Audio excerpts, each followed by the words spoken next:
lots of different rifles on the market, different setups, different brands, barrel lengths, you know, some are good for specific things, etc. Over the last maybe 10 to 12 years, I've been able to own somewhere, lucky enough to own somewhere between 15 to 20 different rifle setups. I've had them set up for everything from like 3-gun to long range, night vision. Like I've set these things up for very specific things. So I've been able to experience a bunch in terms of, you know, how specific ones feel, pros and cons of each. And it's funny, right? Like I look back and it's like, I'll shoot one for maybe 2 to 3 months and I'll set it down. I always come back to this one specific setup. And that is the 12.5-inch gun. And that's kind of what I wanted to talk about in this video. So I've been able to own somewhere around, I would say 9 to 10 different 12.5-inch setups over the years. Started off with a BCM 12.5, kind of before the whole 12.5 craze was cool. And immediately, the first thing that I noticed out of that 12.5 was like, it totally felt like shooting my 14.5-inch midi. It's like, this is a very, very polite gun to shoot and feels very different from my 10.5-inch gun. And it's like, well, it's only 2.5 inches longer than the 10.5-inch gun, but the 10.5-inch gun is very, very violent in comparison to this thing. So the recoil impulse of most 12.5s on the market are going to be very, very reminiscent of like a 14.5-inch midi. At least that's been my experience. This gun in particular, like very, very soft shooting gun. Like this thing feels like you're shooting a 14.5-inch gun. The other thing about 12.5s, at least the ones that I have had and put on a chrono, is the muzzle velocity out of these things is, again, very, very close to a 14.5-inch gun. And the interesting thing about that is if you go chop an inch or two off of this barrel and then the muzzle velocity, like it's a fairly drastic drop in muzzle velocity. So at least the 12.5-inch guns that I've had, very, very similar to 14.5-inch gun muzzle velocity. This particular one and my one of my other 14.5-inch Hodge guns that I have measured the muzzle velocity on, I want to say they were only like 30 feet per second off. So you cut 2 inches off the barrel, 14.5 to 12.5-inch, and it's like, I still have very, very good muzzle velocity. So muzzle velocity should be important to you if you're going to use this thing for, you know, hunting, whatever. Like I was able to kill a buck, like a 200-pound buck with this thing. The muzzle velocity is very, very good out of a 12.5-inch gun. The other thing that I really dig about the 12.5-inch guns is the amount of real estate that you have while still keeping a short barrel. So, you know, again, we'll use 10.5-inch as an example. If you mounted an NGAL and this Unity Axon switch on a 10.5-inch like Mark 18, like you are almost out of real estate at this point. Like this switch would be all the way back here, maybe a little bit further, and it's like there's nowhere to really go with my hands. So 12.5-inch guns, you get a whole lot more real estate.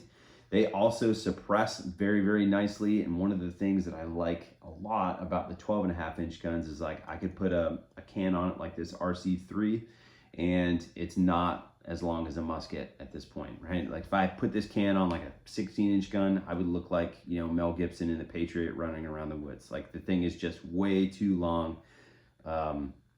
That's what she said. And it just becomes super cumbersome to do things like, you know, get in and out of like tight quarters, or hell, just even shooting a longer gun with a can further away from your body, a heavier can further away from your body. It's just like hard to transition. It's just too cumbersome. The 12.5's like great in between length, in my opinion. You know, again, shorter barrel, and it's not going to be super duper long when you put a suppressor on it. So I really, really dig the 12.5's quite a bit. This particular one for me is like if you ask me, hey, what would you grab right now? Like this is going to be the gun. This 12.5-inch Mod 1 Hodge is going to be the gun. This is one that, you know, over the years, I've just like really grown to not only love this thing, but like trust it, right? I trust that it is going to hit exactly where I put the dot. I've shot it all the way up to 650 yards with this particular dot and a magnifier behind it. Used like the BDC reticle in it, and I've basically mapped out exactly where my bullets hit inside of that BDC reticle. So very confident in terms of where this thing is going to hit. To me, that's super important. It's also super duper soft shooting.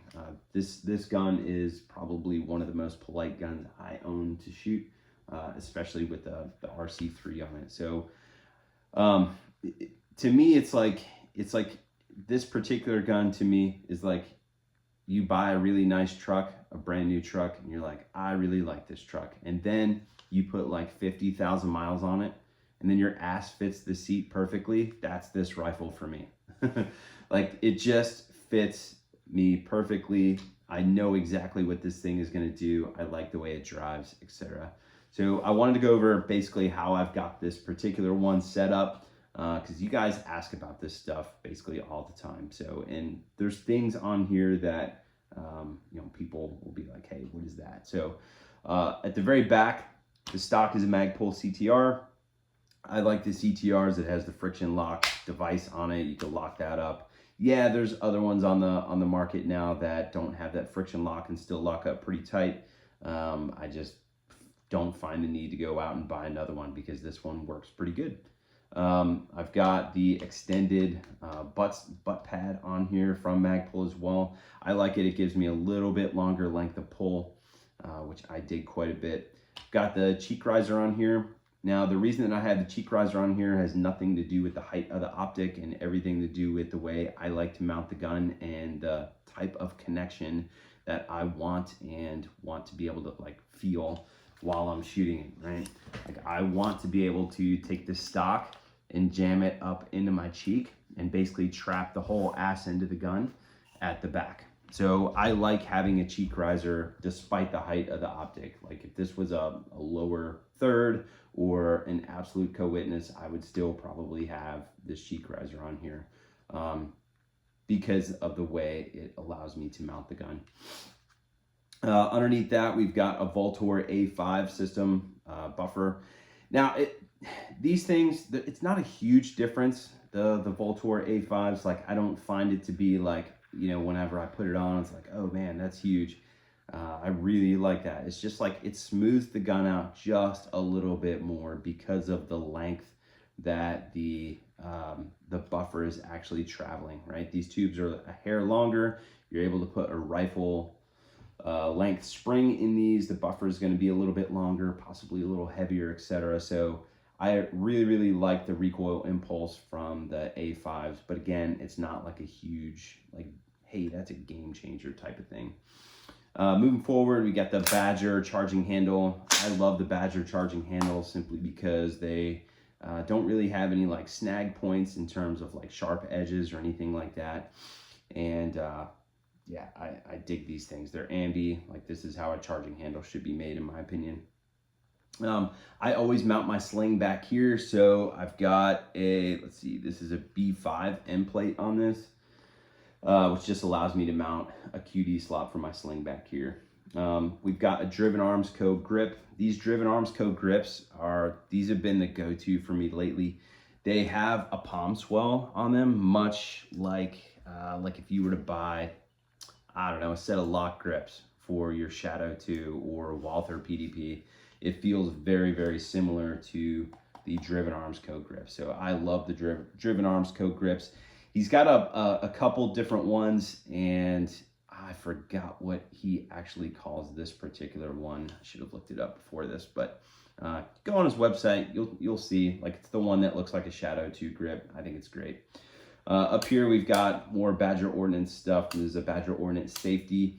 You could run these at 90 degrees or 60 degrees. I like 60 degrees because I don't need two hands on the gun to be able to put the safety on or off, which is important to me because if I'm doing something like running out of a position, I can like click the safety on real quick, run around, and I don't need to keep my hands on the gun to be able to do that. I also engage the safety on reloads, and so it's significantly easier to do that with this type of safety.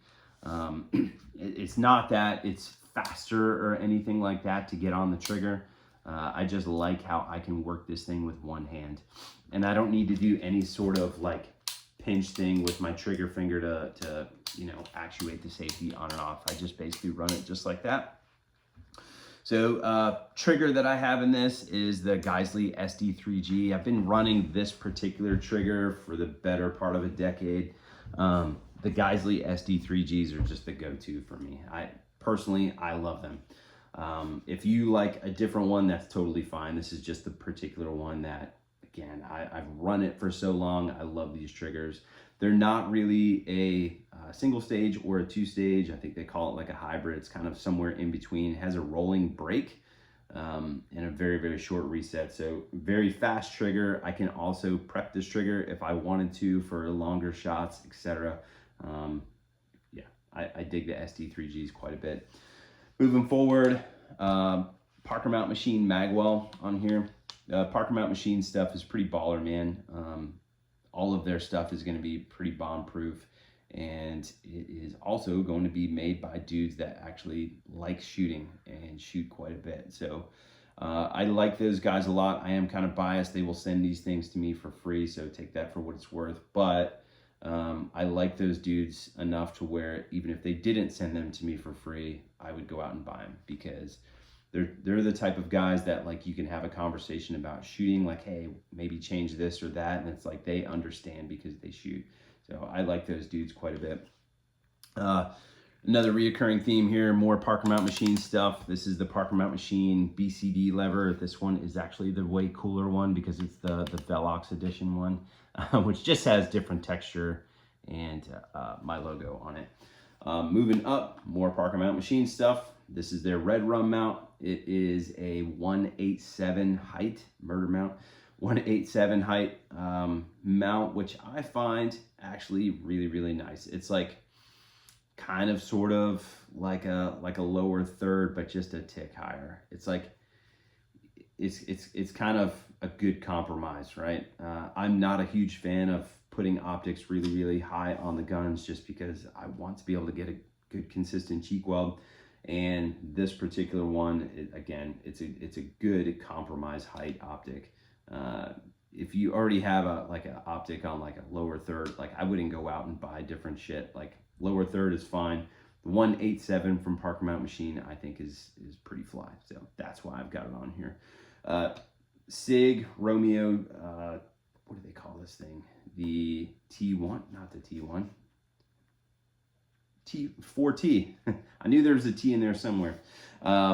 Sig Romeo 4T. This one does not explode like their 320s do, but been a very, very good optic so far. I've got probably 4 of these things. These things have been bomb proof for me.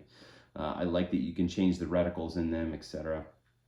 Moving forward, this is the Hodge S-Lock rail. The Hodge S-Lock is going to be a little bit skinnier than the pinch lock, but a little bit fatter than the wedge lock. It's kind of somewhere in between the pinch and the wedge. The S-Lock is a pretty baller rail. If you're gonna mount a laser to a rail, like the rail has to be very, very sturdy. It has to be able to hold 0 for the laser, much like an optic mount. Like you wouldn't wanna buy an optic mount that doesn't hold 0 for the optic. Same exact thing for the rail. Like the rail needs to be one that is gonna lock up super tight and not flex around if you like put the gun up on a barricade or something like that. So Hodge S-Lock rail, super freaking baller rail. Probably not the cheapest rail on the market, but if you need one for iron sights or a laser or something like that, the S-Lock is going to be the jam. That's going to be the way to go. I like mounting the sling at the front of the receiver, so I've just got a Magpul RSA right here. That's where I mount the sling. Going forward, this is a Lunar Concepts Hot Pocket. I dig the hot pockets because as I'm training with this thing and the rifle gets hot, this will like manage some of that. Is it going to get hot still? Yeah, for sure. And you should probably, like if it's that hot, probably set the gun down and maybe let it cool or just like grab another gun and start training with it. But it will keep you from having to wear a glove. At least that's what I've found. I'm not sure the type of material that they have on the inside of this thing, but it does mitigate heat. It does a very, very good job of mitigating heat. So the hot pocket, pretty fly for a rail, if you ask me. The button that I have on here is a Unity Axon switch. I like the Unity Axons because they are pretty damn compact. I also like that it has a ramp for my light button. There's kind of no way to, to accidentally hit one or the other. Like, it's really easy to tell. Like, yep, that's the light button. Yes, that's the laser button, etc. So I like the Unity Axons quite a bit. If you're gonna run a laser, to me, like, this is the jam for running a laser and a light. Moving forward, we've got an NGAL, and then for a light, I've got a Noxon light. So Noxon is a kind of a, I guess you can call it like a sister company of Mod Light, and this one is the Havoc T2 head on a 18350 body. So a little bit shorter light package, but it's been great so far. I dig the Noxon stuff quite a bit. And then moving forward, we've got a Surefire RC3. This is their, I guess, reduced back pressure can, I suppose you can call it. It does a very, very good job of reducing the amount of flash that comes out of this thing, as well as the noise, obviously. And I'm not gonna say it turns recoil off, but it makes it even softer. Like, it's a super fly can, man. The reduced back pressure cans, like, I'm not sure if I would ever buy something different at this point. Like, I wouldn't buy a traditional can anymore at this point. The reduced back pressure stuff is where it's at. This one is pretty exceptional in my opinion. I like the Surefire cans quite a bit just because of how like bomb-proof they are. I like the latch. I like how these things attach. A lot of people say, like, oh, they stick on muzzle devices. They stick on very dirty muzzle devices. Like, this is a great example. Like, the 4-prong on this is absolutely filthy. Like, I probably should clean this thing a little bit before I go out and shoot it.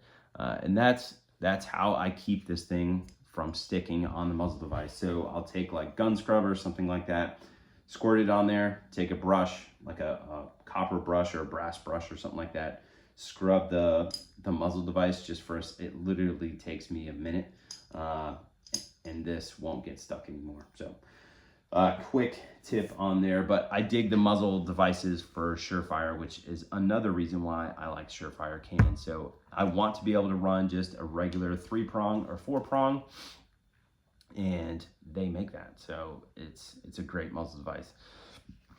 There's a lot of suppressor companies on the market that great can, super weird muzzle devices. I think Surefire definitely gets it right. Like, if you want to run a muzzle brake, their muzzle brake is actually super freaking nice, as well as their flash hiders. So you really can't go wrong with a Surefire can, which is why I've got an RC3 on here. So that is my 12.5-inch Hodge Mod 1. I believe I covered everything, but if you guys have any questions, comments, concerns, drop them in the comment box below. I will be happy to answer them for you. Goodbye.